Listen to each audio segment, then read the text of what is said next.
The glory of the gospel is that God pronounces people just while they are still sinners. This is a quote from R.C. Sproul. And the most amazing thing about God's work in our lives is that salvation is not earned or deserved, and that we are not saved because of our obedience to God. We are saved because of the sacrifice of Christ. And, you know, another way to describe is that God declares a person righteous when under analysis they are unrighteous. And it's just amazing to know what Christ did for us, which allows us to be forgiven. And so when Christ was under trial, before he was executed, he was under trial. And the judge was Pilate, a man named Pilate. And Pilate observed the fact that there was nothing guilty about him. He had not committed any crimes. And yet, even though he was innocent in the eyes of Pilate, he was still declared guilty, and he received the punishment that a criminal would get. And just like he was condemned by a human judge, God saw Christ as righteous. God knew that Jesus was innocent. And even though he was innocent in the eyes of God, he was declared guilty, and he was given the punishment that a sinner would deserve.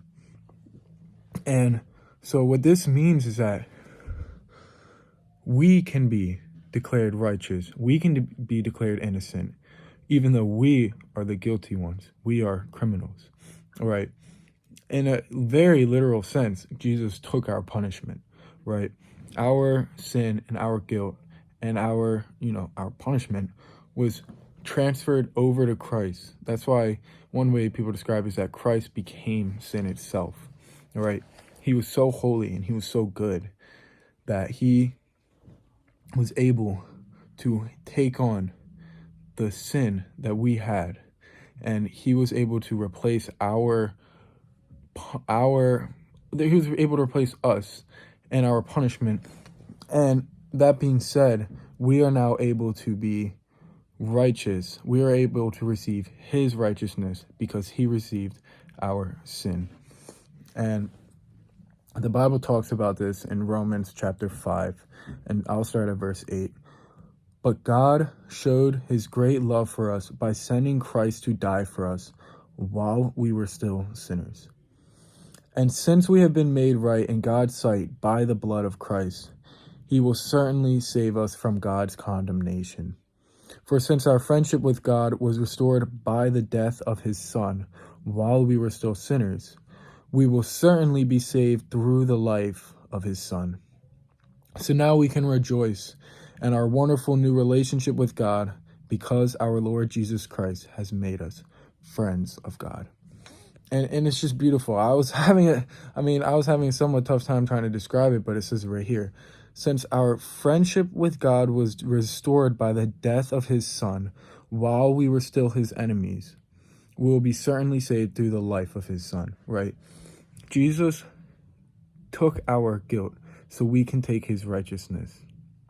And it's just beautiful because that perspective forces us to be humble before God, and it forces us to love God, and it humbles us enough to love each other, right? And we must know that we did not earn salvation, and we are not earning salvation. We are receiving salvation as a gift thanks to the punishment that Jesus Christ has received. God bless you.